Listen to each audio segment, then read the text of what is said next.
Existe uma frase na Bíblia que, quando você entende o que ela realmente significa, muda a forma como você vê o ser humano para sempre. Não é uma frase sobre o diabo. Não é uma frase sobre o inferno. É uma frase sobre o coração humano, sobre o que mora lá dentro quando ninguém está olhando, sobre o diagnóstico mais honesto e mais sombrio que qualquer médico da alma já pronunciou. O insensato disse no seu coração que não há Deus. Essa é a abertura do Salmo 14. E antes que você pense que isso é sobre ateus declarados, sobre filósofos materialistas, sobre pessoas que explicitamente rejeitam a existência de Deus, preciso te dizer uma coisa que vai mudar tudo. Paulo vai citar esse salmo em Romanos 3 e vai apontar essa frase para dentro de cada ser humano que já existiu, incluindo você, incluindo eu, incluindo os mais religiosos. O Salmo 14 não é um julgamento externo, é um espelho. E o que você vai ver nesse espelho vai te preparar para entender a maior notícia que existe. Olá, queridos, a paz do Senhor. O Salmo 14 é único no livro dos Salmos, por uma razão que a maioria dos leitores não sabe. Ele aparece 2 vezes na Bíblia. O Salmo 53 é praticamente idêntico ao Salmo 14, com pequenas diferenças, sendo a principal a substituição do nome YHWH pelo nome Elohim. Isso acontece porque os salmos foram compilados em pelo menos 2 coleções distintas que usavam nomes diferentes para Deus. E quando essas coleções foram unidas no livro final, os duplicados foram mantidos. O que a igreja enxerga nisso não é descuido editorial, mas providência. Algumas verdades precisam ser ditas 2 vezes. O contexto histórico do Salmo 14 é provavelmente o mesmo período de perseguição e instabilidade política da vida de Davi. Mas o Salmo faz algo que nenhum outro salmo anterior fez. Ele sai da situação particular de Davi e faz uma declaração sobre a condição universal da humanidade. Não é um salmo sobre o inimigo específico de Davi, é um salmo sobre o coração humano como categoria. Davi está olhando para o mundo ao redor e fazendo uma observação que os profetas, depois dele, Isaías, Jeremias, Ezequiel, vão elaborar em detalhes. Algo está fundamentalmente errado no interior do ser humano. E esse algo não é um problema de educação, de cultura, de circunstância. É um problema de natureza. O cruzamento com Jeremias capítulo 17, versículo 9, é direto e demolidor. O coração é enganoso acima de tudo e desesperadamente corrupto. Quem o conhecerá? Davi no Salmo 14 está descrevendo o comportamento externo do coração corrompido. Jeremias vai às raízes e nomeia a natureza desse coração. Juntos, os 2 textos formam o diagnóstico completo. O coração humano é corrompido por dentro e os frutos dessa corrupção são visíveis por fora. Isso não é pessimismo filosófico, é realismo bíblico que leva a uma conclusão que transforma tudo. A palavra central de todo o Salmo está no versículo 1.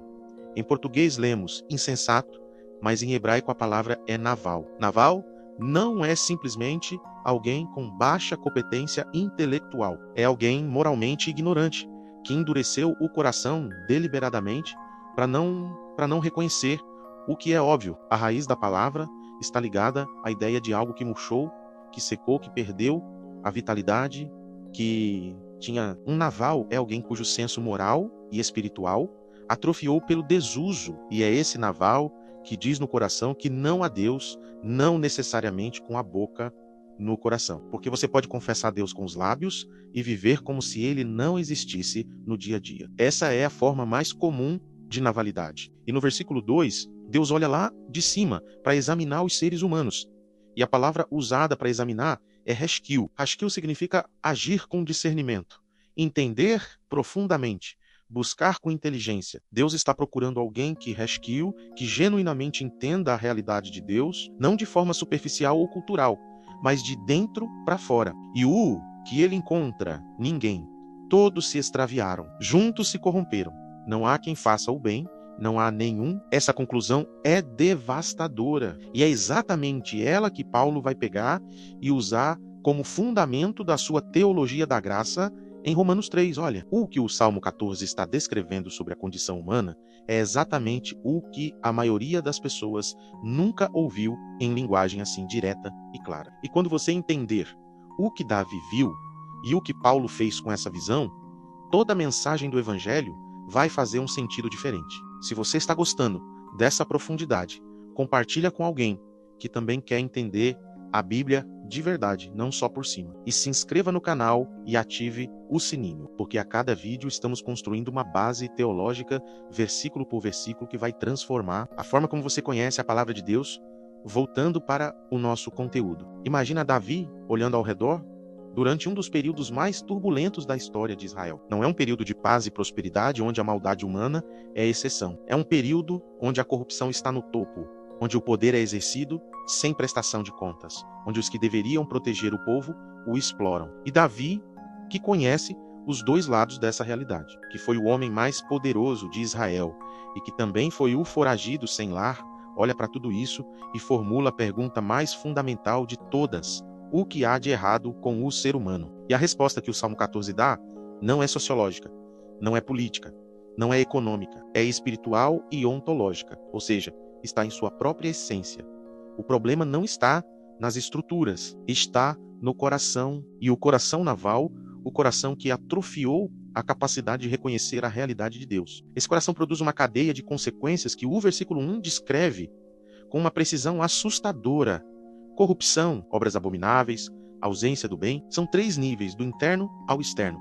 Primeiro, o coração se corrompe. Depois, as obras refletem essa corrupção. Depois, o bem simplesmente desaparece como possibilidade natural. Tem uma curiosidade histórica fascinante sobre o nome Naval que aparece nesse salmo. No primeiro livro de Samuel, capítulo 25, existe um personagem chamado literalmente Nabal, que no original hebraico a pronúncia seria Naval. Isso mesmo, o marido de Abigail, que é descrito como um homem rude e malvado nos seus procedimentos. E quando Abigail explica o comportamento do marido para Davi, ela diz que o meu senhor não leve a peito este homem perverso, a Nabal, pois como é o seu nome, assim é ele. Nabal ou Naval é o seu nome e a loucura está com ele. O narrador do primeiro livro de Samuel está fazendo um jogo de palavras deliberado.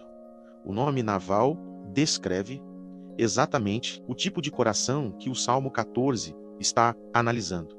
Davi conhecia esse coração de perto, tinha um rosto para colocar nessa categoria. O versículo 2 traz então uma das imagens mais poderosas de todo o Salmo. O Senhor olhou lá dos céus sobre os filhos dos homens para ver se havia algum que tivesse entendimento, algum que buscasse a Deus. É a imagem de Deus como um observador que se inclina sobre o mundo com atenção minuciosa, procurando rasquio, procurando alguém cujo interior esteja genuinamente orientado para ele, e o resultado da busca está no versículo 3, todos se desviaram, todos juntos se corromperam. Não há quem faça o bem, não há nem. Sente o peso de não há nem um. Em hebraico a expressão é enigam, echad. Literalmente, não há também nenhum sequer, nem mesmo um caso isolado de exceção. Isso não é exagero. Poético é o veredicto de alguém que examinou com cuidado e chegou a uma conclusão que não admite apelação. E aqui é onde a maioria das pessoas fica desconfortável, porque parece injusto, porque parece que Davi está ignorando toda a bondade que existe nas pessoas, toda a generosidade, toda a beleza moral que você vê nos seres humanos todo dia. Mas é exatamente aqui que a teologia bíblica precisa ser entendida com cuidado. O Salmo 14 não está dizendo que os seres humanos não fazem coisas boas. Está dizendo que nenhum ser humano, por iniciativa própria, busca a Deus verdadeiro, que a orientação natural do coração humano é para si mesmo, não para Deus. Os reformadores chamavam isso de depravação total, que não significa que o ser humano é tão mau quanto poderia ser, mas que todas as partes do ser humano, incluindo a vontade, a razão, os afetos, foram afetadas pela queda. Ninguém chega a Deus por conta própria. Não há nenhum. E aí o Salmo vira para o versículo 4 com uma pergunta que é, ao mesmo tempo retórica e devastadora. Não sabem eles, os que praticam a iniquidade, que comem o meu povo como se comessem pão e não invocam o Senhor? É a imagem dos poderosos que consomem os vulneráveis com a mesma naturalidade com que comem uma refeição, sem culpa, sem hesitação, como se fosse o curso normal das coisas. E Davi conecta esse comportamento predatório diretamente com a ausência de invocação do Senhor. Você trata as pessoas como objetos de consumo quando Deus não está no centro da sua orientação. A ética e a teologia são inseparáveis no pensamento hebraico. O versículo 5 então traz uma virada surpreendente. Ali tremeram de pavor, porque Deus está na geração do justo. De repente, no meio do diagnóstico sombrio, aparece a geração do justo.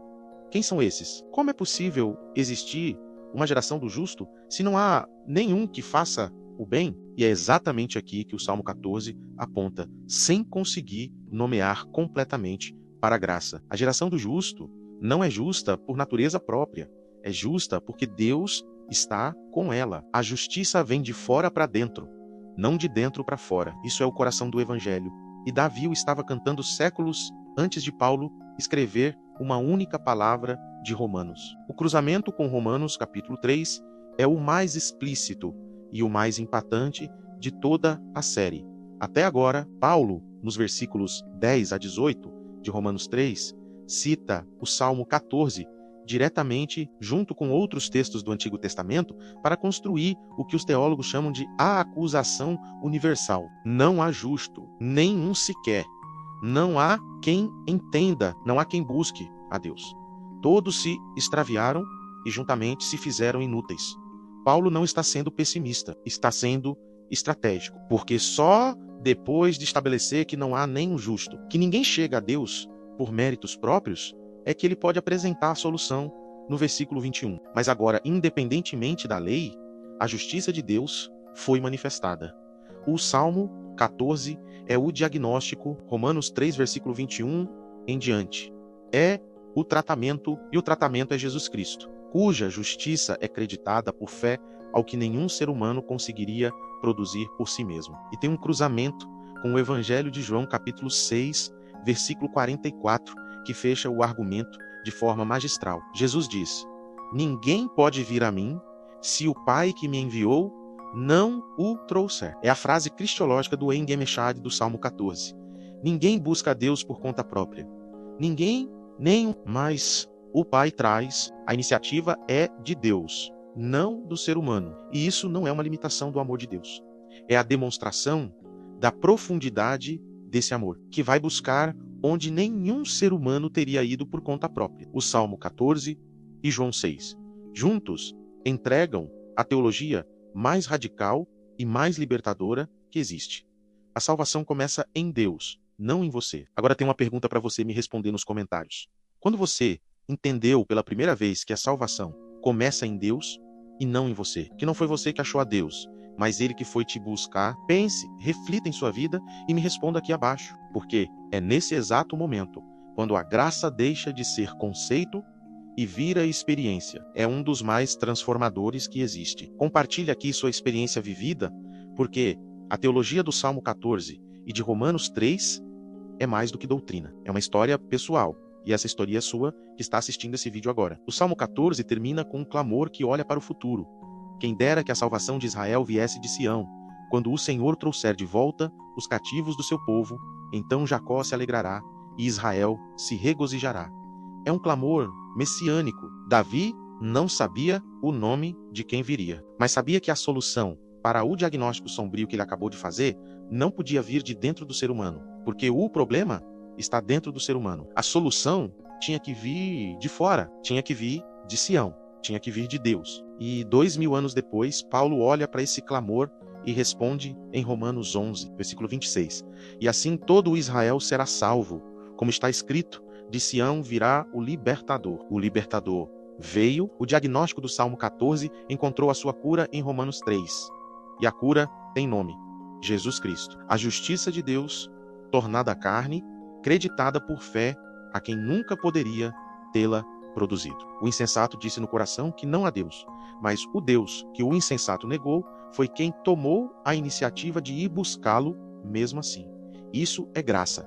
Isso é o Evangelho. E o Salmo 14 é o lugar onde essa história começa a ser contada 3000 anos atrás. No próximo Salmo, a pergunta muda completamente de direção. O Salmo 15 não pergunta o que é o ser humano, nem qual é a sua condição. Ele pergunta quem pode habitar na presença de Deus, e a lista de características que Davi apresenta vai te fazer parar e reler com cuidado. Porque no contexto do que o Salmo 14 acabou de dizer sobre a condição humana, a resposta do Salmo 15 sobre quem pode se aproximar de Deus ganha um peso completamente diferente. Se você chegou até o final desse vídeo, se inscreva no canal, ative o sininho das notificações para não perder os próximos vídeos. Curta e compartilhe, isso me ajuda de muito a continuar com a criação de vídeos como esse. Não perca o Salmo 15.